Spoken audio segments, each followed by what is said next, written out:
നമസ്കാരം പ്രിയ പ്രേക്ഷകർക്ക് ടാക്ടിക്സിലേക്ക് സ്വാഗതം.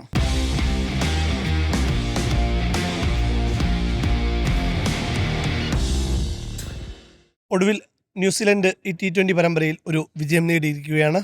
നമുക്കൊപ്പം MSK ഉണ്ട്, ഒപ്പം ഹരിസ്നൻ മാറയും. സ്വാഗതം MSK. അങ്ങനെ നാലാമത്തെ T20 ന്യൂസിലൻഡ് ഒരു വിജയം നേടിയിരിക്കുന്നു. അത് പക്ഷേ മികച്ചൊരു വിജയം തന്നെയാണ്.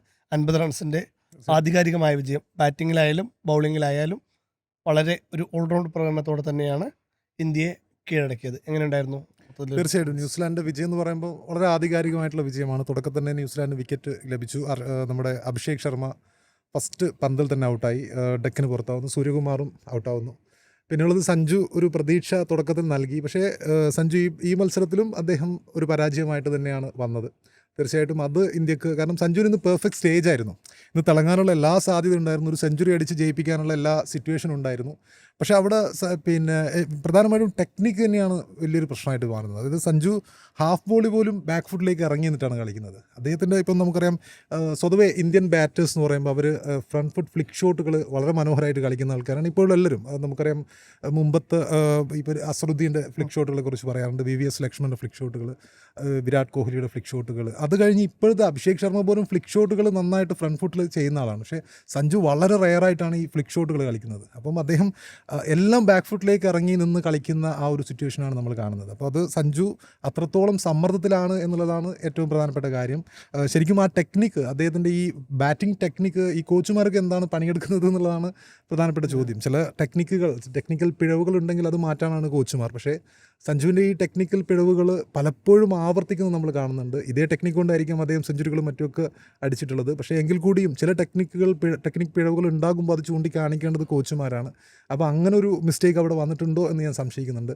പിന്നെയുള്ളത്, ഇന്ത്യയുടെ ഇത് പരാജയമാണെങ്കിൽ കൂടി നമുക്ക് സന്തോഷം നൽകുന്നൊരു പരാജയമാണെന്നാണ് എനിക്ക് തോന്നുന്നത്. കാരണം തീർച്ചയായിട്ടും നമുക്കറിയാം, ഒരു ഘട്ടത്തിൽ ഇന്ത്യയുടെ തുടക്കത്തിൽ തന്നെ 2 വിക്കറ്റുകൾ പോകുന്നു. സൂര്യകുമാർ യാദവ് പോകുന്നു, പിന്നെ അഭിഷേക് ശർമ്മ പോകുന്നു, ഹാർദിക് പാണ്ഡ്യ പോകുന്നു.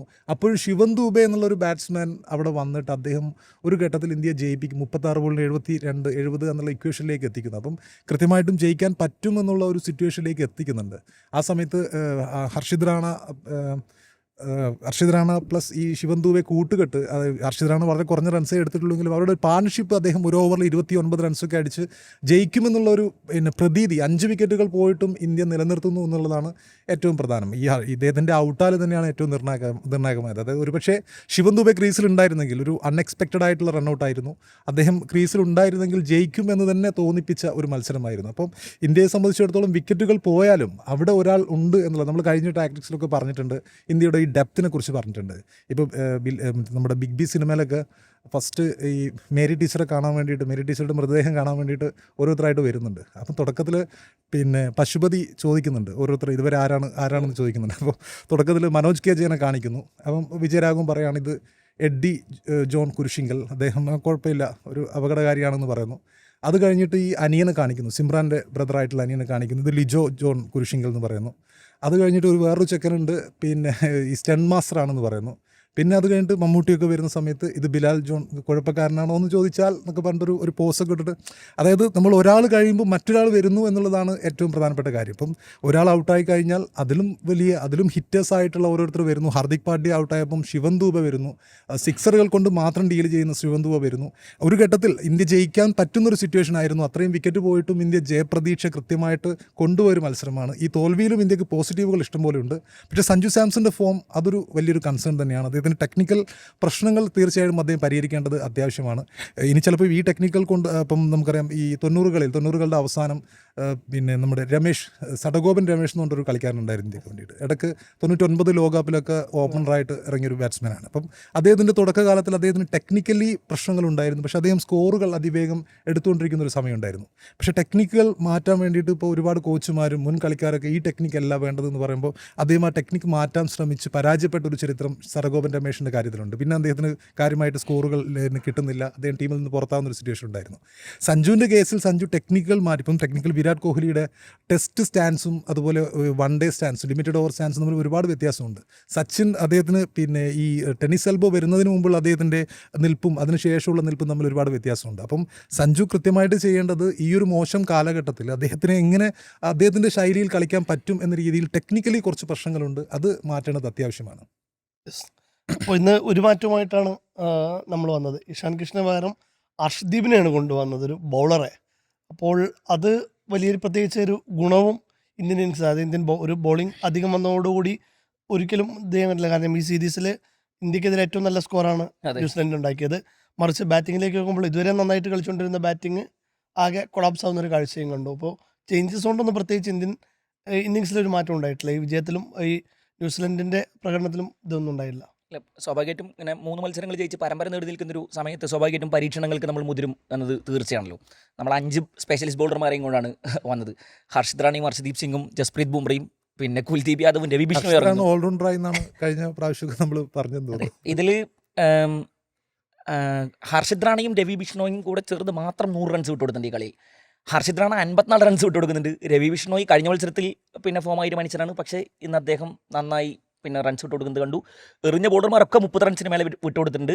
അതേസമയം ഹാർദിക് പാണ്ഡ്യയും ശിവൻ ദുബെയും നമ്മളിന്ന് ഉപയോഗപ്പെടുത്തിയിട്ടേ ഇല്ല എന്നതുകൂടി മറന്നു പോകരുത്. എന്ന് പറഞ്ഞാൽ ബോളർമാർ നന്നായി തല്ലുകൊണ്ടുകൊണ്ടിരിക്കുന്ന സമയത്തും 2 ഓൾറൗണ്ടർ ഓപ്ഷൻസ്, അതും 4 ഓവറൊക്കെ നമ്മൾ സ്ഥിരമായി ഹാർദിക് പാണ്ഡ്യയ്ക്ക് കൊടുത്തുകൊണ്ടിരുന്ന ഒരു ഓപ്ഷനെ നമ്മളവിടെ പരീക്ഷിച്ചിട്ടില്ല എന്നുള്ളത് ഒരു സംഗതിയാണ്. മറ്റൊന്ന്, ന്യൂസിലാൻഡ് ബാറ്റർമാർ നമ്മുടെ സ്പിന്നർമാരെ പിന്നെ കഴിഞ്ഞ ഏകദിന പരമ്പര മുതൽ തന്നെ നന്നായി പ്രഹരിച്ചുകൊണ്ടിരിക്കുന്നുണ്ട്. അതിൻ്റെ തുടർച്ചയാണ് നമ്മൾ ഇന്നും കണ്ടത്. എന്ന് പറഞ്ഞാൽ രവി ബിഷ്ണോയ്ക്ക് ചില ഓവറുകളിലൊക്കെ അദ്ദേഹത്തിൻ്റെ പേസാണ് യൂസ് ചെയ്യുന്നത്. എന്ന് പറഞ്ഞാൽ ഓരോ ഓവറിൽ അദ്ദേഹം 100-ന് മുകളിൽ നിരന്തരം പന്തെറിഞ്ഞുകൊണ്ടിരിക്കുക, നന്നായി അടിച്ചുകൊണ്ടിരിക്കുക. ഇതിൽ എനിക്ക് സ്പിന്നറാണ്. അതെ, അതാണ് എനിക്കിതിൽ പറയാനുള്ളത്. പിന്നെ കുൽദീപ് യാദവ് വരുന്നതിനും പിന്നെ ഡാരൽ മിച്ചൽ വരുന്നതിന് മുമ്പ് കുൽദീപ് യാദവിൻ്റെ 4 ഓവറും പൂർത്തിയായിട്ടുണ്ട് എന്നുള്ളതാണ് ഇന്നത്തെ മത്സരത്തിൽ കുൽദീപിനെ സംബന്ധിച്ചൊരു ഭാഗ്യം. അദ്ദേഹത്തിന് ഓൾറെഡി നന്നായി അടികൊണ്ടുണ്ട്. പക്ഷേ കുൽദീപ് യാദവും പിന്നെ ഡാരൽ മിച്ചലും നേർ വരുന്ന സമയത്തൊക്കെ അവിടെ ഡാരൽ മിച്ചലിൻ്റെ ഡൊമിനൻസ് നമ്മൾ പലതവണ കണ്ടിട്ടുണ്ട്. ഇന്നത്തെ മത്സരത്തിലേക്ക് വരുന്ന സമയത്ത് ഡാരൽ മിച്ചൽ അവസാനം നന്നായി അടിക്കുന്നുണ്ട്, പക്ഷേ അപ്പോഴേക്കും കുൽദീപ് യാദവിൻ്റെ ഓവറൊക്കെ കഴിഞ്ഞിട്ടുണ്ട്, അല്ലെങ്കിൽ കുറച്ചുകൂടെ റൺസ് അവർക്ക് സ്കോർ ചെയ്യാൻ പറ്റുമായിരുന്നു എന്നുള്ളതാണ്. സ്വാഭാവികമായിട്ടും നമ്മൾ പരീക്ഷണത്തിന് മുതിർന്നൊക്കെ ശരി തന്നെ, പക്ഷേ ഇങ്ങനെ ഒരു പരീക്ഷണത്തിന് സ്വാഭാവികമായിട്ടും ലോകകപ്പിൽ നമുക്ക് ഇങ്ങനൊരു പരീക്ഷണം നമുക്ക് നടത്താൻ കഴിയില്ല. കാരണം പിന്നെ ഞാൻ ശ്രേയസ് അയ്യരെ കുറച്ചുകൂടെ പ്രതീക്ഷിച്ചു. കാരണം ഇനി 2 മത്സരങ്ങളാണ് അവശേഷിക്കുന്നത്. ശ്രേയസ് അയ്യരെ ടീമിലേക്ക് കൊണ്ടുവന്നിട്ടുണ്ട്. തിലക് വർമ്മ ഇല്ലാത്തൊരു സമയമാണ്. ഇഷാൻ കിഷനെ പുറത്തിരുത്തിയിരിക്കുന്നു. സ്വാഭാവികമായിട്ടും T20യിൽ നന്നായി ഡൊമൈൻ ചെയ്ത് പിന്നെ നല്ല ഡൊമിനൻസ് ഉള്ള ശ്രേയസ് അയ്യരെ പോലെ ഒരാളെ നമ്മൾ പരീക്ഷിക്കാതെ പോയതിൽ പ്രശ്നമുണ്ട് എന്നാണ് ഞാൻ കരുതുന്നത്. അദ്ദേഹത്തെ ഇപ്പോൾ നമ്മൾ പിന്നെ സൈഡ് ബെഞ്ചിൽ ഇരുത്തിയിരിക്കുകയാണ് എന്നുള്ളതാണ്. ജസ്പ്രീത് ബുംറയും ഹർഷദീപ് സിംഗും നന്നായിട്ടാണ് പന്തെറിഞ്ഞ് തുടങ്ങിയത്. പക്ഷേ അവസാന ഘട്ടത്തിൽ പിന്നെ സാന്നറും ഡാരൽ മിച്ചലൊക്കെ ചേർന്നിട്ട് ജസ്പ്രീത് ബുംറയും അടിക്കുന്നുണ്ട്, ഹർഷദീപ് സിംഗിനെയും അടിക്കുന്നുണ്ട്. അതുകൊണ്ട് 39 ഒരാൾ 39, ഒരാൾ 49, ഒരാൾ 54, ബാക്കി എല്ലാ ബോളർമാരും 30-ന് മുകളിൽ റൺസ് വിട്ടുകൊടുക്കുന്നുണ്ട് എന്നുള്ളതാണ്. അവിടെയാണ് നമുക്ക് ആദ്യം പഠിച്ചത്. ഇതിലൊരു പോസിറ്റീവ് സംഗതി കാണുന്ന ഈ മത്സരത്തിൽ നമ്മുടെ ഫീൽഡിംഗ് ആണ്. പ്രത്യേകിച്ച് റിങ്കു സിംഗ്, എടുത്തു പറയേണ്ട പേരുകളെന്നാണ് തോന്നുന്നു. കുറേ കാലമായി കൊണ്ട് അദ്ദേഹം ഫീൽഡിൽ പിന്നെ മനോഹരമായി പെർഫോം ചെയ്തുകൊണ്ടിരിക്കുന്ന ഒരു മനുഷ്യനാണ്. ഇന്നത്തെ മത്സരത്തിൽ 4 ക്യാച്ചാണ് റിങ്കു സിംഗ് എടുത്തേക്കുന്നത്. T20 ക്രിക്കറ്റിൽ അതൊരു ഒരു ഹിസ്റ്ററിയാണ്. അജിൻക്യ രഹാനയ്ക്ക് ശേഷം ഒരു മത്സരത്തിൽ 4 ക്യാച്ച് എടുക്കുന്ന പിന്നെ ആദ്യത്തെ ഇന്ത്യൻ താരമാണ് റിങ്കു സിംഗ്. അദ്ദേഹത്തെ സംബന്ധിച്ച് ഇപ്പോൾ കമൻട്രിയിൽ ഇരുന്നു കൊണ്ടൊക്കെ കമൻറ്റേറ്റേഴ്സ് പറയുന്നുണ്ടായിരുന്നു, പന്ത് എവിടെ പോകുന്നു അവിടെയൊക്കെ റിങ്കു സിംഗിനെ കാണുന്നത്, നന്നായി എഫേർട്ട് ചെയ്ത് ഫീൽഡ് ചെയ്യുന്ന അദ്ദേഹത്തെ കാണുന്നു എന്നുള്ളതാണ്. ന്യൂസിലാൻഡ് സംബന്ധിച്ച് വരുന്ന സമയത്ത് ടിം സീഫേർട്ട് ഫോമിലേക്ക് വരുന്നു. അദ്ദേഹം പിന്നെ കഴിഞ്ഞ IPL മിനി ഓപ്ഷനിലൊക്കെ അദ്ദേഹത്തെ സംബന്ധിച്ചൊക്കെ വലിയ ചർച്ചകൾ ഒരു സമയത്ത് ഉണ്ടായിരുന്നു എന്നുള്ളതാണ്. എന്ന് പറഞ്ഞാൽ പ്രത്യേകിച്ച് കുറേ ടീമുകൾക്ക് ഓപ്പണിംഗ് സ്ലോട്ടുകൾ ഒഴിഞ്ഞു കിടക്കുന്നു, അവിടെ ടീം സീഫേർട്ട് എന്ന് പറയുന്ന ഓപ്ഷൻ ആരെടുക്കും, കൊൽക്കത്തയൊക്കെ അദ്ദേഹത്തിൻ്റെ പിന്നാലെ ഉണ്ടാകുമെന്നൊക്കെ ആദ്യം തന്നെ പറഞ്ഞിട്ടുണ്ട്. പക്ഷേ അദ്ദേഹത്തിന് അടിസ്ഥാന വിലക്കാണ് കൊൽക്കത്ത പിടിച്ചിരിക്കുന്നത്. പിന്നെ കാമറോൺ ഗ്രീനൊക്കെ വേണ്ടിയിട്ട് പിന്നെ വലിയ തുക മുടക്കിയ കൊൽക്കത്ത ആരും അദ്ദേഹത്തിന് വേണ്ടി മുതിർന്നിട്ടുമില്ല എന്നുള്ളതാണ്. 1.5 കോടിക്കാണ് അദ്ദേഹം ഇന്ന് പിന്നെ നന്നായി പെർഫോം ചെയ്യുന്നു. 24 ബോളിൽ 50 അടിക്കുന്നു. ഇന്ത്യക്കെതിരെ ഒരു ന്യൂസിലാൻഡ് താരത്തിൻ്റെ ഏറ്റവും വേഗതയേറിയ ന്യൂസിലാൻഡിനെ സംബന്ധിച്ച് അവർക്ക് പറയാനുള്ള പോസിറ്റീവ് സംഗതി എന്ന് പറയുന്നത്. പിന്നെ നാലാമത്തെ കാര്യം എന്ന് പറയുന്നത് സഞ്ജു സാംസനെ കുറിച്ച് തന്നെയാണ് നമ്മൾ പറയേണ്ട ഒന്നാണല്ലോ. അപ്പോൾ നേരത്തെ MSK പറഞ്ഞതിൽ റിയാലിറ്റികളുണ്ട്. പ്രത്യേകിച്ച് സഞ്ജു സാംസണിലെ ടെക്നിക്കൽ പിഴവുകൾ നമ്മൾ പിന്നെ കഴിഞ്ഞ ഇംഗ്ലണ്ട് Exposed ആയി. അതെ അതിൽ കഴിഞ്ഞ ഇപ്പോൾ 2025 വരുന്ന സമയത്ത് ആദ്യ സീരീസ് ഇംഗ്ലണ്ടിനെതിരായിരുന്നല്ലോ. അതിൽ തന്നെ പിന്നെ സഞ്ജുവിൻ്റെ ദൗർബല്യങ്ങൾ ഇംഗ്ലണ്ട് മനസ്സിലാക്കിയിട്ടുണ്ട്. ഷോർട്ട് ബോളുകളിൽ അദ്ദേഹം നിരന്തരം പരാജയപ്പെടുന്നു നമ്മൾ കണ്ടു. പ്രത്യേകിച്ച് ആർച്ചർക്ക് മുന്നിൽ അദ്ദേഹം നിരന്തരം പരാജയപ്പെടുന്നു. ഒരേ പിഴവുകൾ അദ്ദേഹം ആവർത്തിക്കുന്നു. അതെ, ഫൂട്ട് വർക്കിൽ പ്രശ്നമുണ്ട്. ഫ്രണ്ട് ഫൂട്ട് കളിക്കാൻ അദ്ദേഹം ഭയങ്കരമായിട്ട് അദ്ദേഹത്തിന് പ്രശ്നം കാണുന്നു. ബാക്ക് ഫൂട്ടിൽ തന്നെ കളിക്കുന്നു, അതിൽ തന്നെ നിരന്തരം പരാജയപ്പെടുന്നു. മറ്റൊന്ന് കോൺഫിഡൻസിൻ്റെ കുറവാണ്. നമ്മൾ മനസ്സിലാക്കിയേ തീരും അദ്ദേഹത്തിൻ്റെ കോൺഫിഡൻസ്. ഇന്ന് ഔട്ടായി മടങ്ങുന്ന സമയത്തൊക്കെ അദ്ദേഹത്തിൻ്റെ മുഖം കണ്ടാൽ നമുക്ക് മനസ്സിലാവും. പിന്നെ അത് ഭയങ്കര പിന്നെ ഉള്ളിൽ നീറുകയായിരിക്കും ആ സമയത്ത് എന്ന്. ഭയങ്കരമായി സമ്മർദ്ദത്തിന് അടിപൊളി. ഇപ്പോൾ മറ്റു താരങ്ങൾ ഇപ്പോൾ സൂര്യകുമാർ യാദവിന് ഒരു സമ്മർദ്ദത്തിൻ്റെ ആവശ്യമില്ല ഇവിടെ.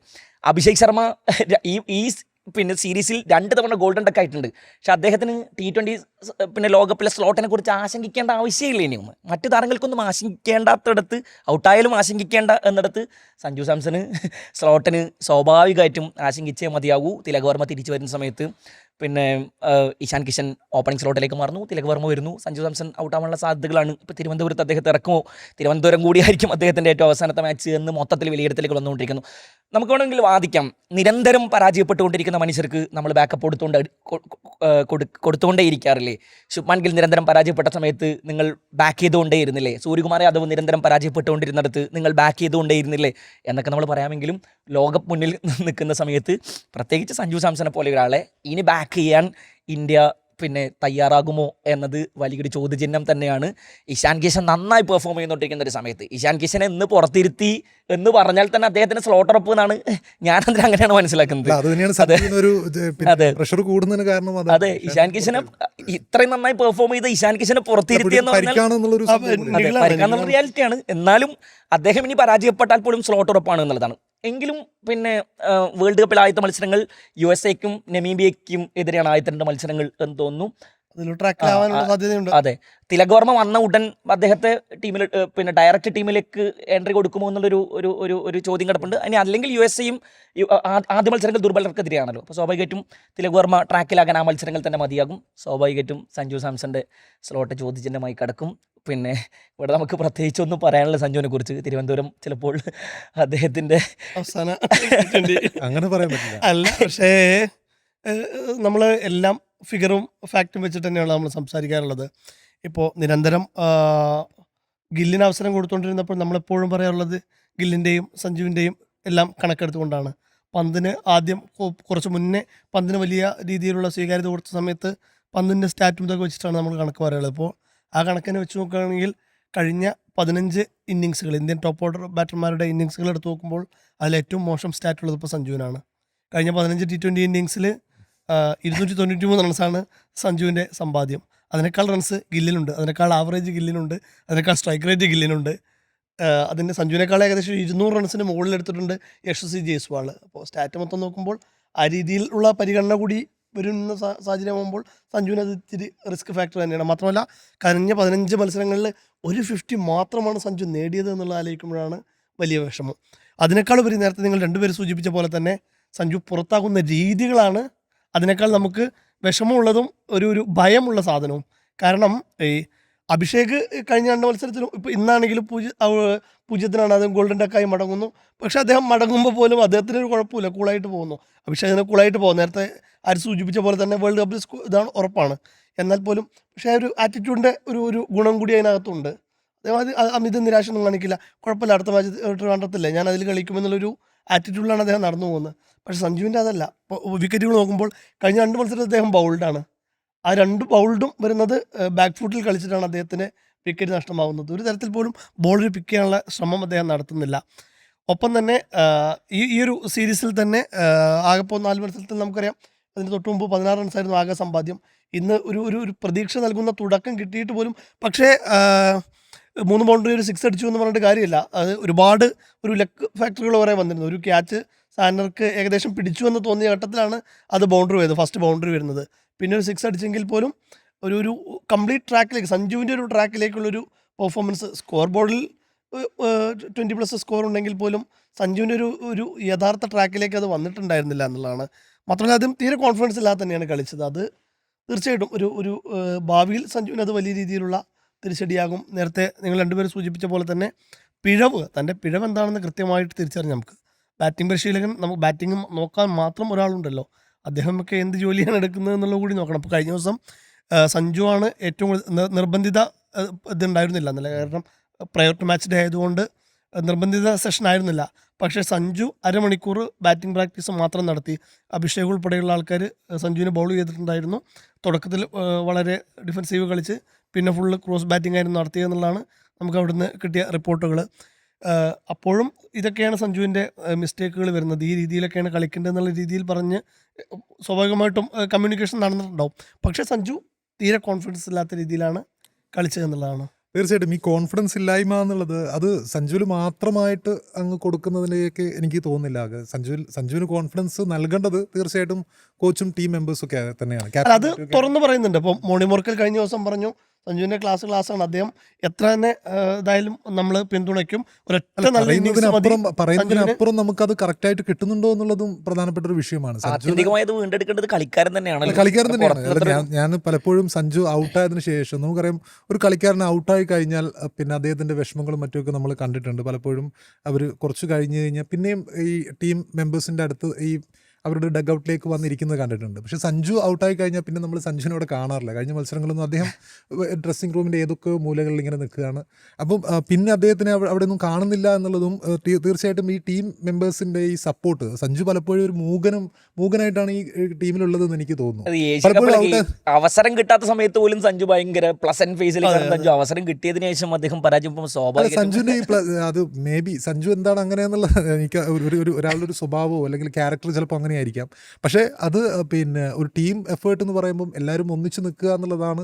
പിന്നെ പുറത്തായി കഴിഞ്ഞാലും ഗ്രൗണ്ടിലാണെങ്കിലും ഒന്നിച്ച് നിൽക്കുമ്പോഴാണ് നമുക്ക് ആ റിസൾട്ട് കിട്ടുന്നത്. പക്ഷേ സഞ്ജു ഔട്ടായി കഴിഞ്ഞതിന് ശേഷം സഞ്ജു ഡ്രസ്സിംഗ് റൂമിൽ ഒരു മൂലക്ക് നിൽക്കുന്നു, അല്ലെങ്കിൽ സഞ്ജു ടീം മെമ്പേഴ്സിൻ്റെ കൂടെ സിങ്ക് ആവാത്ത രൂപത്തിലുള്ള ഒരവസ്ഥ ഞാൻ ഇപ്പോൾ രാജസ്ഥാൻ റോയൽസിൻ്റെ ഇപ്പോൾ രാഹുൽ ദ്രാവിഡ് കോച്ചായിരുന്ന സമയത്ത് കഴിഞ്ഞ സീസണിൽ നമ്മൾ ഇതേപോലെ കണ്ടിട്ടുണ്ട്. അപ്പോൾ സഞ്ജു അങ്ങനെ ആ തരത്തിൽ ഒരു ഔട്ടാകുമ്പോഴത്തേക്കും ആ ലോകം മുഴുവൻ ഇല്ലാതാവുന്ന ഒരു അവസ്ഥയിലേക്കാണോ സഞ്ജുവിൻ്റെ മനസ്സ് എന്നുള്ളത് പോലും എനിക്ക് സംശയം തോന്നിയിട്ടുണ്ട്. പലപ്പോഴും ടീം മെമ്പേഴ്സിൻ്റെ ആ ഒരു കൃത്യമായൊരു സപ്പോർട്ട്, അപ്പോൾ ഇപ്പം നമുക്കറിയാം ഈ ശുഭ്മാൻ ഗിൽ പുറത്തായ ഒരു സാഹചര്യം, അതിൻ്റെ സമ്മർദ്ദം തീർച്ചയായിട്ടും സഞ്ജുവിലുണ്ടാകും. ആ സമയത്ത് പരിപൂർണ്ണ പിന്തുണ കിട്ടുന്ന ഒരു സമയമാണ്. ഒരു ഹാഫ് പിന്തുണയാണോ ഗൗതം ഗംഭീറും സൂര്യകുമാർ യാദവും ഒക്കെ അദ്ദേഹത്തിന് നൽകുന്നത് എന്നുള്ളൊരു സംശയം കൃത്യമായിട്ടുണ്ട്. കാരണം സൂര്യകുമാർ യാദവ് ഈ ശുഭ്മാൻ ഗിൽ ടീമിലുള്ള സമയത്ത് തന്നെ പലപ്പോഴും അദ്ദേഹം ഓവറായിട്ട് ഗില്ലിനെ പിന്തുണക്കുന്ന ഒരുപാട് പ്രസ്താവനകൾ, നമ്മളിപ്പം ഗില്ല് തന്നെയായിരിക്കും അങ്ങനെയുള്ള രൂപത്തിൽ തന്നെയുള്ള പ്രസ്താവനകളാണ് നമ്മൾ കണ്ടത്. അതായത് ലോകകപ്പിനടക്കം ഗില്ല് തന്നെ ആയിരിക്കും എന്നുള്ള ഒരു പ്രസ്താവനയാണ് ഇതിന് മുമ്പത്തെ സീരീസിലൊക്കെ നമ്മൾ കണ്ടത്.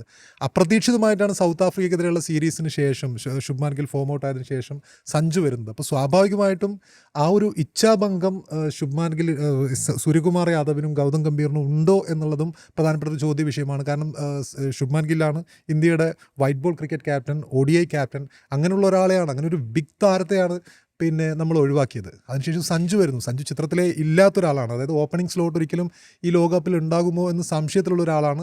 ആ സമയത്താണ് സൗത്ത് ആഫ്രിക്കയെതിരെയുള്ള ആ T20 ക്യാമിയോയുടെ പേരിൽ അദ്ദേഹം ടീമിലേക്ക് സ്ഥിരപ്രതിഷ്ഠ നേടുന്നത്. അത് നല്ല കോൺഫിഡൻസ് ആയിരുന്നു. പക്ഷേ അതിനുശേഷം ടീം അംഗങ്ങൾ കൃത്യമായിട്ടുള്ള ഒരു സപ്പോർട്ട് അദ്ദേഹത്തിന് കൊടുക്കുന്നുണ്ട്. വെറും പ്രസ്താവനകളിൽ ഇപ്പോൾ മോണി മോർക്കലിൻ്റെ പ്രസ്താവന വെറും പ്രസ്താവനകളിൽ മാത്രം ഒതുങ്ങിപ്പോകുന്നുണ്ടോ ഉള്ളതാണ് എൻ്റെ പ്രധാനപ്പെട്ട സംശയം. ഡഗ്ഔട്ടിൽ പോലും പലപ്പോഴും അദ്ദേഹം മറ്റുള്ളവരിൽ നിന്നൊക്കെ മാറി ഇരിക്കുന്നതൊക്കെ കാണുമ്പോൾ അദ്ദേഹത്തിന് കൃത്യമായ പിന്തുണ കൊടുക്കുന്നുണ്ട്. അദ്ദേഹത്തിന്റെ കോൺഫിഡൻസ് തകർക്കാൻ വേണ്ടിയിട്ടുള്ള ശ്രമങ്ങളാണോ പിന്നെ ഈ ഇതിൽ നടക്കുന്നത് എന്നുള്ള സംശയം. ബാലിശമല്ല, ഞാൻ പറഞ്ഞത് കൃത്യമായ ഒരു സപ്പോർട്ട് കിട്ടുന്നുണ്ടോ. അത് നമ്മൾ ക്യാമറയ്ക്ക് മുമ്പിൽ അങ്ങനെ ഒരു അല്ല അങ്ങനെ ഒന്നും ആവശ്യമില്ല. പക്ഷേ സഞ്ജു ഔട്ട് നിങ്ങൾ ശ്രദ്ധിച്ചിട്ടുണ്ട്, ഇപ്പോൾ സഞ്ജു ഔട്ടായി കഴിഞ്ഞാൽ പലപ്പോഴും അദ്ദേഹത്തെ അവിടെ നിന്ന് നമ്മൾ പരിസരത്ത് പോലും കാണാറില്ല. അപ്പം നമ്മളത് ഒന്നുകൂടി അതായത് കൃത്യമായ പിന്തുണ തന്നെയാണോ അദ്ദേഹത്തിന് ലഭിക്കുന്നത് എന്നുള്ളതും എൻ്റെ ഒരു സംശയമാണ്. ഇതിൽ മറ്റൊന്ന് പറയാനുള്ളത്, പിന്നെ ഈ പൊതുവെ ഇന്ത്യൻ മണ്ണിൽ ഒരു ലോകകപ്പ് അരങ്ങേറുന്ന സമയത്ത് നമ്മുടെ സ്പിൻ ഡോമിനൻസിനെ കുറിച്ച് നമുക്കെപ്പോഴും ഭയങ്കര കോൺഫിഡൻസുള്ള വർത്തമാനങ്ങൾ നമ്മൾ പറയാറുണ്ട് എന്നുള്ളതാണ്. പക്ഷേ ന്യൂസിലൻഡ് സീരീസ് ഈ ഏകദിന പരമ്പരയും T20 പരമ്പരയും കഴിയുന്നതോടുകൂടി അതിലും നമുക്ക് വലിയ ചോദ്യചിഹ്നങ്ങൾ നമ്മളിങ്ങനെ കാണുന്നു എന്നുള്ളതാണ്. പ്രത്യേകിച്ച് കുൽദീപ് യാദവിന് വേണ്ടി നമ്മളെപ്പോഴും അദ്ദേഹം ഇന്ത്യൻ മണ്ണിൽ നന്നായി പെർഫോം ചെയ്യുന്ന കളിക്കാരനാണെന്ന് പറയുകയും അദ്ദേഹത്തെ പുറത്തിരുത്തുമ്പോഴൊക്കെ നമ്മൾ വാദിക്കുകയും ഗൗതം ഗംഭീർ വല്ലാതെ പിന്നെ ഓൾറൗണ്ടർമാരെ ആശ്രയിക്കുന്ന സമയത്ത് കുൽദീപ് യാദവ് പുറത്തിരിക്കുന്നതിൻ്റെ റീസൺസ് ഒക്കെ പറഞ്ഞ് നമ്മൾ വല്ലാതെ വാദിക്കുകയും ചെയ്യുന്ന സമയത്ത് കുൽദീപ് യാദവ് നിരന്തരം പരാജയപ്പെടുന്നതും ചില ബാറ്റർമാർക്ക് മുന്നിൽ അദ്ദേഹം ഇന്നൊക്കെ അദ്ദേഹം 6 പോകുന്ന സമയത്ത് അദ്ദേഹം ക്ലൂലെസ് ആയി പോകുന്നു, എങ്ങനെയാണ് എറിയേണ്ടത് എന്നറിയാം അദ്ദേഹം ക്ലൂലെസ് ആയി പോകുന്ന പല മൊമെൻറ്റുകൾ നമ്മൾ കാണുന്നുണ്ട്. വിക്കറ്റ് എടുത്തൊക്കെ ലോങ് ഓണിലൊക്കെ എടുത്തുന്ന ക്യാച്ചുകൾ അദ്ദേഹത്തിൻ്റെ കയ്യിൽ നിന്ന് നമുക്ക് പ്രതീക്ഷിക്കുന്ന ചിലത് കിട്ടാതാവുന്ന സമയത്ത്, പ്രത്യേകിച്ച് ലോകകപ്പ് പിന്നെ തൊട്ട് പടിവാതിൽക്കൽ നിൽക്കുന്ന സമയത്ത് വലിയൊരു ക്വസ്റ്റ്യനായി ചിലപ്പോൾ പിന്നെ ഇന്ത്യക്ക് മുന്നിൽ ഉണ്ടാകുമെന്നുള്ളതാണ്. ബോളിങ്ങിലാണ് നമുക്കിപ്പോൾ മൊത്തം പ്രതിസന്ധികൾ എനിക്ക് നോക്കുമ്പോൾ കാണുന്നത്. ഹർഷിത് റാണയെ പിന്നെ ഇന്നത്തെ മത്സരത്തിൽ ഞാൻ ആശ്വസിച്ചിരുന്നതെന്ന് പറഞ്ഞാൽ ബൗളർ എന്നാണ് ഹർഷിത് റാണയ്ക്ക് കൊടുത്തിരിക്കുന്ന പിന്നെ താഴെ കൊടുത്തിരിക്കുന്ന വിശേഷണം. പക്ഷേ ഒരു ബാറ്ററുടെ സ്ലോട്ട് കുറഞ്ഞിരിക്കുന്ന സമയത്ത് ഹർഷിത് റാണ ഡെലിവർ ചെയ്ത് കഴിഞ്ഞാൽ അവിടെ നമുക്ക് പ്രതീക്ഷയുണ്ട് എന്നുള്ളതാണോ. പക്ഷേ ഹർഷിത് റാണ അപ്പുറത്ത് നിരന്തരം പരാജയപ്പെടുന്നത്, അദ്ദേഹത്തിൻ്റെ കയ്യിൽ നിന്ന് ഒരു കൺസിസ്റ്റൻ്റ് ആയ പെർഫോമൻസ് നമുക്ക് കിട്ടുന്നില്ല എന്നുള്ള റിയാലിറ്റി ആയിട്ട് തന്നെ അംഗീകരിച്ചാൽ മതിയോ. പലതവണ ഹർഷിത് റാണയെ MSK വിമർശിക്കുന്ന സമയത്ത് ഹർഷിത് റാണ ഡെലിവർ ചെയ്യുന്ന ദിവസങ്ങളിൽ MSKക്കെതിരെ നമ്മുടെ കമൻറ്റ് ബോക്സിൽ നിരന്തരം ആളുകൾ പറയുന്നു. പക്ഷേ അദ്ദേഹത്തിൽ നിന്ന് ഒരു കൺസിസ്റ്റൻ്റ് ആയ സാധനം പലപ്പോഴും നമുക്ക് കിട്ടുന്നില്ല.